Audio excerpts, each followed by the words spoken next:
Oh no, no, no, you gotta do it. I do it, baby, baby, baby.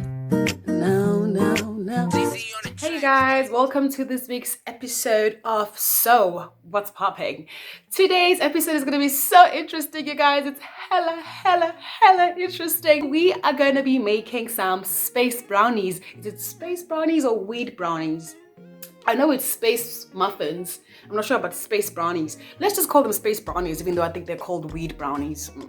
Doesn't matter as long as you get high. So you start by making the canna butter first, or you can use the oil or whatever. You make the butter and then you get into making the brownies or the muffins or whatever. So what I'm gonna show you guys is a process of making the butter and the process of making the brownies. And I would assume you would know how to make brownies because it's really not that difficult. It's just baking. But then the tricky part is making the butter, because if you get the butter wrong, it's not gonna be like effective, like it's not gonna be like, you're not gonna get high basically. I'm making the butter because I'm gonna want to use it for other things as well. So there's another way of making it, but this is just a process that I'm choosing. I'm gonna make the butter and then I'm gonna make the brownies for you guys. Then we're gonna put them to the test and see if they actually work. So let's get started.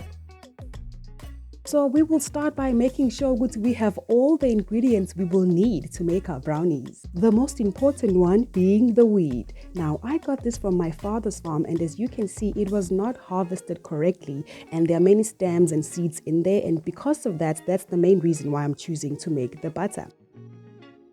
Now, this is the very important part, you guys, when making edibles. You have to activate your weed, okay? This activates the THC you need to get high. You take your weed, you put it in the oven, depending on how much you have. Mine was already dry and it wasn't a lot, so I only put it in there for 15 minutes to activate the THC. This process is called decarboxylating. Now, if my weed did not have seeds and stems, I would just take it as it is and then just bake the brownies.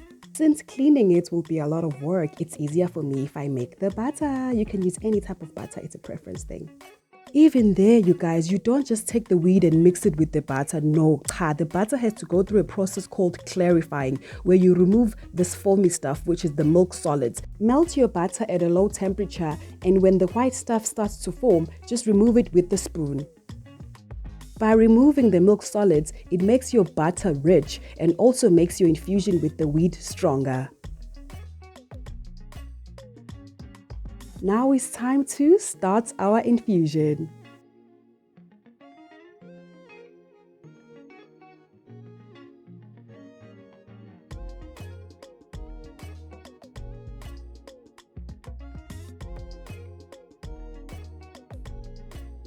After adding the butter, you must also add an equal amount of water.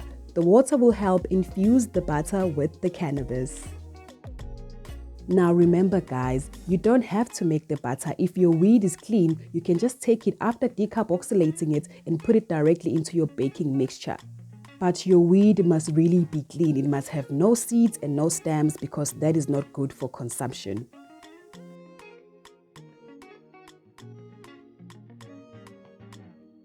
Okay, you guys, so this is a process that actually takes long when you are making the canna butter.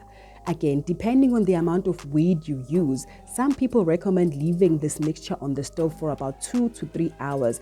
I left mine for just 1 hour. I kept stirring and just checking on it. You leave it on low temperature and make sure that it just doesn't bubble up too much.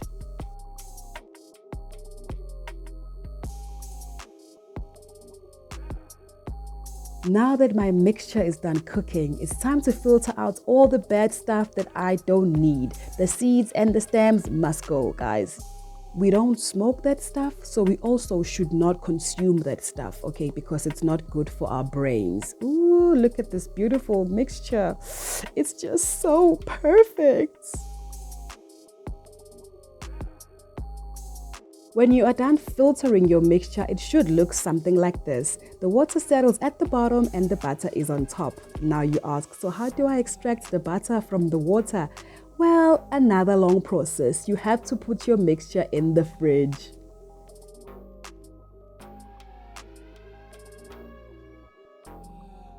Once your butter has solidified, it's going to be so easy to extract it from the water. Look at how beautiful this is, you guys. So golden. It even smells amazing. So now I'm going to show you guys how I add the butter into my baking mixture. I took half of the butter and I saved the other half for other things. And that is the nice part about making the butter, is you can just always use it. Once you have it, just use it on anything and you're just going to get high. It's important to know, Tuguti, after melting the butter in the microwave, the first thing you must add is the sugar, because the sugar will cool down the mixture so that by the time you add the egg, it doesn't start cooking, because that is not how we bake. Golden, golden, golden. I love seeing this color. Now we are done with our wet mixture. Let's get into the dry ingredients.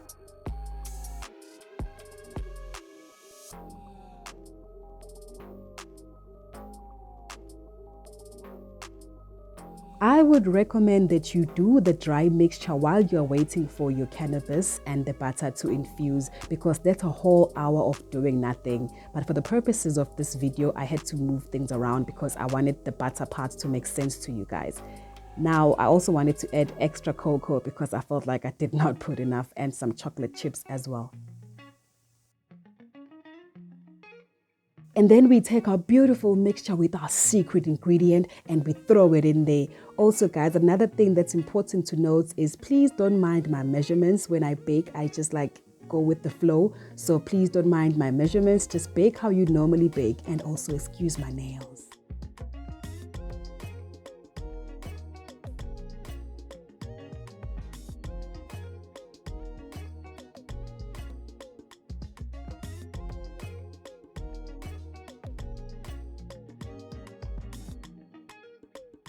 I actually did this while I was waiting for my brownie mixture to finish baking.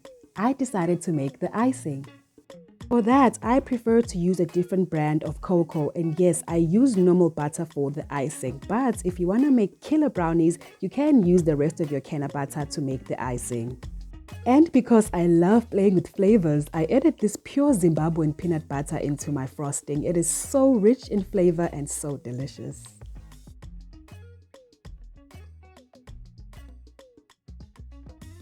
Mix, mix, mix. Yes, remember again, you guys, please don't mind my measurements. I just bake and go with my own flow. Now bake your own way, as long as it tastes delicious at the end of the day.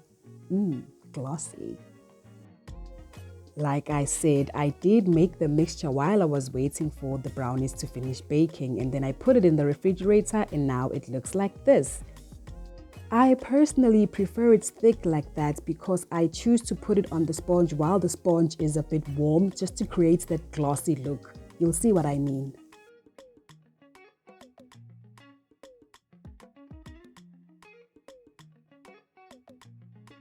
And finally, look at that nice and shiny glow. Ooh, it looks so delicious. I love it. I love it.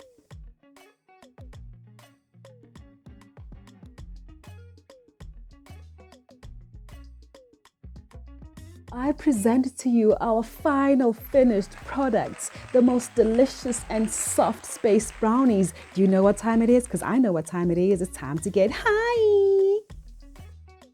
It was a success. I'm happy with how the brownies look, and I'm happy with how the butter smells. It smells so nice. And hopefully this was very helpful. And if you have any questions, do not forget to get in touch with me, your girl, via info@zinhle.org, or you can just drop me questions down below in the comments box. You better make sure you watch episode 6, our final episode for the season, because it's going to be very, very interesting. But yeah, guys, again, do not forget to like and share this video, and do go and attempt this butter, because the gold made sure I made it very easy for anybody to attempt. You don't need heavy machinery or anything like fancy like that, girl, because I got you, girl. Girl, I got you, sweetie. So until next time, you guys, bye. You gotta do it. I do it, baby, baby, baby.